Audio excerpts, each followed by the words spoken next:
saviez-vous? Le bonheur est dans le cerveau. Incroyable, hein? En fait, de récentes études ont identifié que le bonheur résulte d'interactions entre différentes zones de notre cerveau. Ils ont vu ça grâce à la résonance magnétique. Et le bonheur provient d'un savant mélange entre 6 profils. Le résilient, celui qui persévère et qui ne se laisse pas déstabiliser par les événements extérieurs. L'optimiste, qui est enthousiaste vis-à-vis du monde. Un peu comme Claude Rich, quoi, qui sourit tout le temps. L'intuitif, qui réagit au langage corporel des autres. Le conscient, celui qui se connaît bien. Entre nous, j'imagine que le Dalai Lama doit avoir un super profil conscient. Bon, en fait, il doit bien avoir 20 sur 20 de partout de toute façon. Bon, bref, continuons.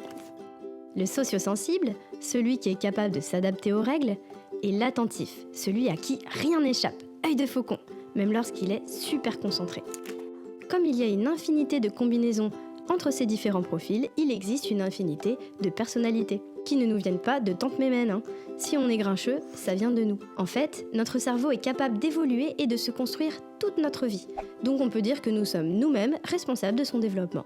Et comme pour le corps, où on alterne entraînement de l'endurance, la force, la souplesse et l'agilité, eh bien le cerveau, on peut aussi l'entraîner de plein de manières. Et tout ça, je l'invente pas, hein, je l'ai lu dans un magazine. Bah ouais, et bah moi je le savais. Mais ça m'étonne pas mon petit chou, toi t'as un profil de champion super développé. Mouah. Bon bah aujourd'hui c'est entraînement du cerveau. Ça intéresse quelqu'un ? Ah ouais, carrément, moi ça m'intéresse. C'est où que je dois m'inscrire?